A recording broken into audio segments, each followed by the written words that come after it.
السلام علیکم ورحمۃ اللہ وبرکاتہ۔ الحمدللہ رب العالمین والصلاۃ والسلام علی رسولہ الکریم، اما بعد فاعوذ باللہ من الشیطان الرجیم، بسم اللہ الرحمن الرحیم۔ ان اللہ وملائکتہ یصلون علی النبی یا ایھا الذین آمنوا صلوا علیہ وسلموا تسلیما۔ بلغ العلا بکمالہ کشف الدجی بجمالہ، حسن جمیع خصالہ، صلوا علیہ وآلہ۔ اسلام نے عورت کو بحیثیت ماں، بہن، بیوی، بیٹی نہ صرف پاکیزگی اور تقدس اور عظمت اور رفعت جیسی عظیم نعمتوں سے سرفراز کیا، بلکہ اسے ذلت اور رسوائی کی عمیق گہرائیوں سے نکال کر اعلیٰ درجات پر فائز فرمایا، اور ان تمام رسومات کا خاتمہ کیا جو عورت کے انسانی وقار کے خلاف تھیں۔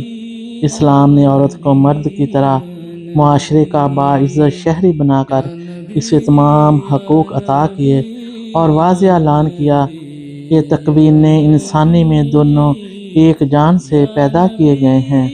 ارشاد باری تعالیٰ ہے، اے لوگو، اپنے رب سے ڈرو جس نے تمہاری پیدائش کی ابتدا ایک جان سے کی، پھر اسی سے اس کا جوڑ پیدا فرمایا، پھر ان دونوں میں سے بکثرت مردوں اور عورتوں کی تخلیق کو پھیلا دیا۔ اسلام نے عورت اور مرد کو برابری کا درجہ دیا اور کامیابی کو ایمان و عمل سے مشروط کیا، یعنی دنیا اور آخرت میں کامیابی اسی کا مقدر ہوگی جو حسن عمل سے آراستہ ہوگا۔ ارشاد باری تعالیٰ ہے، جو کوئی نیک عمل کرے، خواہ مرد ہو یا عورت، جب کہ وہ مومن ہو، تو ہم اسے ضرور پاکیزہ زندگی کے ساتھ زندہ رکھیں گے اور انہیں ضرور ان کا اجر بھی عطا فرمائیں گے، ان اچھے اعمال کے عوض جو وہ انجام دیتے تھے۔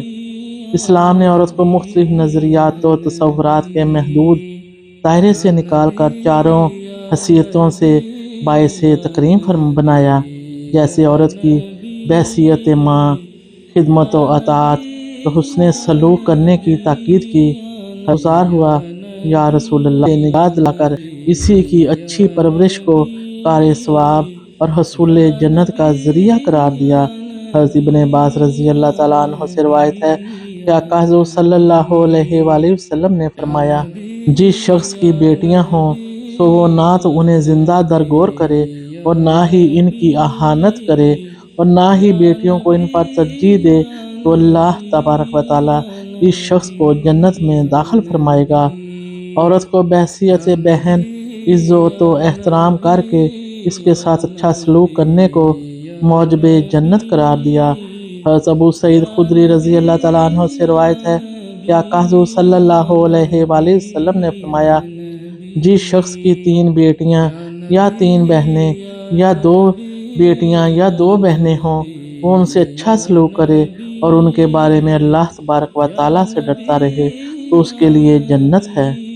عورت کو بحیثیت بیوی تمام قانونی اور سماجی حقوق ادا کرتے ہوئے اس سے عمدہ برتاؤ کرنے کو ایسا وصف قرار دیا گیا ہے جس سے ایمان کی تکمیل ہوتی ہے۔ حضرت ابو ہریرہ رضی اللہ تعالیٰ عنہ سے روایت ہے کہ آقا حضور صلی اللہ علیہ وآلہ وسلم نے فرمایا، اے ایمان والو، میں سب سے کامل ایمان اس شخص کا ہے جس کے اخلاق سب سے اچھے ہوں، اور تم میں بہتر وہ لوگ ہیں جو اپنی عورتوں کے حق میں بہتر ہیں۔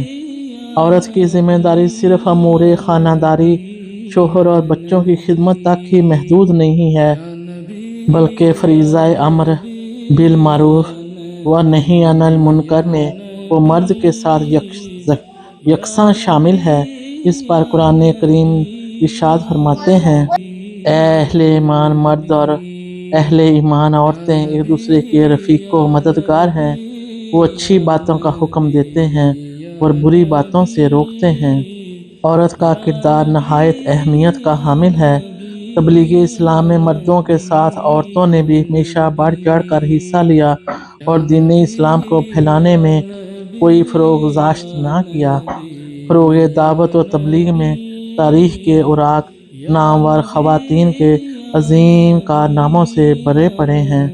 ان میں امہات المومنین اور صحابیات کرام جیسے حضرت ختیجۃ الکبریٰ رضی اللہ تعالیٰ عنہما، حضرت عائشہ صدیقہ رضی اللہ تعالیٰ عنہما، حضرت فاطمہ الزہرا رضی اللہ تعالیٰ عنہما، حضرت سمیہ، حضرت ام عمارہ، حضرت صفیہ، حضرت ام سلمہ، حضرت اسماء، حضرت فاطمہ بنت خطاب رضی اللہ تعالیٰ عنہما کا شمار صف اول میں ہوتا ہے۔ یہ خواتین جذبہ دعوت و تبلیغ سے اس طرح سرشار تھیں کہ بہت سے جید صحابہ کرام ان کی دعوت و دین سے متاثر ہو کر حلقہ بگوش اسلام ہوئے۔ جزاکم اللہ خیر، واحسن الجزا۔ السلام علیکم ورحمۃ اللہ وبرکاتہ۔